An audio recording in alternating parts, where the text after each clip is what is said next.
തുടക്കം മുതൽ ഈ തെരഞ്ഞെടുപ്പിൽ അങ്ങനെ ചാനൽ ചർച്ചയിലൂടെ പ്രതിരോധം സൃഷ്ടിച്ച വ്യക്തിയാണ് ശ്രീ രാജു പി നായർ.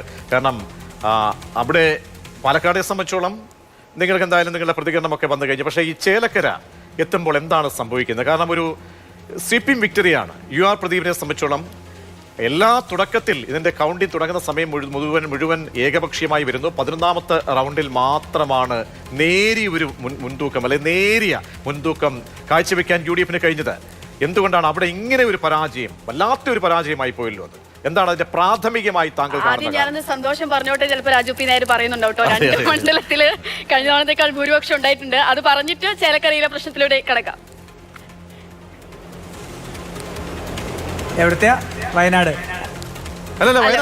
പാലക്കാട്ടിലെ വയനാട്ടിലെയും ചേലക്കര രണ്ടിടത്തെയും വിജയത്തിന് അഭിനന്ദനങ്ങൾ. ചേലക്കരയിലേക്ക് ഒന്ന് വന്നാൽ. Thank you. അല്ല, വയനാട് ഞാൻ പറയാം. വയനാട് ചോദിച്ചുകൊണ്ട് വയനാട് തീർച്ചയായിട്ടും ഞങ്ങൾ വലിയ പ്രതീക്ഷ, ഞങ്ങളുടെ പ്രതീക്ഷയ്ക്ക് ഒത്തു തന്നെയാണ് പോളിംഗ് പെർസെൻറ്റേജ് കുറഞ്ഞതിന് ശേഷം ഉണ്ടായത്. അത് പോളിംഗ് പെർസെൻറ്റേജ് കുറഞ്ഞത് LDFിൻ്റെയും BJPയുടെയും കേന്ദ്രങ്ങളിലാണെന്ന് ഞങ്ങൾ തുടക്കത്തിൽ തന്നെ പറഞ്ഞിരുന്നു. LDF മനഃപൂർവ്വം അവരുടെ വോട്ടർമാരെ എത്തിക്കാതിരിക്കാൻ ശ്രമിച്ചു എന്നുള്ളതൊരു വസ്തുതയാണ്. കാരണം വന്നാൽ അത് പ്രിയങ്കയ്ക്ക് വോട്ടാകും എന്നുള്ളത് അറിയാവുന്നതുകൊണ്ട് പ്രിയങ്ക ഗാന്ധിയുടെ ഭൂരിപക്ഷം കുറയ്ക്കുന്നതിന് വേണ്ടിയിട്ടുള്ള ശ്രമം LDF ബോധപൂർവം നടത്തിയിരുന്നു എന്നുള്ളൊരു വസ്തുതയാണ്. അതുകൊണ്ട് ഞങ്ങളെ സംബന്ധിച്ചോളം വളരെ സന്തോഷം തരുന്നൊരു ഇതാണ്. പിന്നെ പാലക്കാട് സ്വാഭാവികമായിട്ട് ഞാൻ അതിലേക്ക് എത്താൻ മുമ്പ് ചേലക്കര ചോദിച്ചത്, ചേലക്കരയിൽ ജയിച്ചു എന്നുള്ളത് വസ്തുതയാണ് CPM.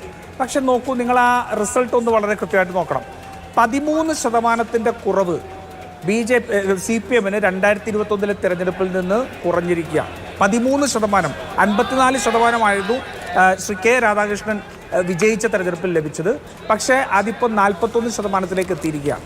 ആ 41% എത്തിയപ്പോൾ അതിൻ്റെ കുറേയധികം കോൺഗ്രസിന് കൂടുതൽ ലഭിച്ചിട്ടുണ്ട്. പക്ഷേ BJPയുടെ ശതമാനം 21% എത്തിയിരിക്കുന്നു. അപ്പോൾ അത് ഞങ്ങൾ ആദ്യം തന്നെ പറഞ്ഞു, ചേലക്കര ഒരു പോയിന്ററാണ്. ചേലക്കര ഈ സംസ്ഥാനത്ത് 50% ക്രോസ് ചെയ്ത് CPM വിജയിച്ച വളരെ ചുരുക്കം മണ്ഡലങ്ങളിൽ ഒന്നാണ്.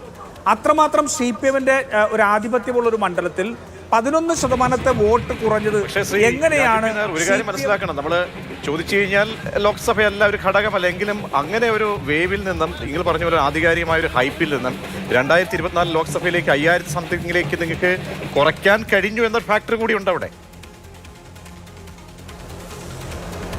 അല്ല, ലോക്സഭയല്ലല്ലോ നമ്മൾ അസംബ്ലി തെരഞ്ഞെടുപ്പ്. നമ്മളെപ്പോഴും ലോക്സഭയെ സംബന്ധിച്ച് പറഞ്ഞപ്പോഴെല്ലാം CPM പറയുന്നത്, ഈ ലോക്സഭാ തെരഞ്ഞെടുപ്പിന്റെ വിശകലനം നടത്തിയപ്പോൾ CPM പറയുന്നത് എന്താ? ലോക്സഭയല്ല, ലോക്സഭ വേറൊന്നാണ്.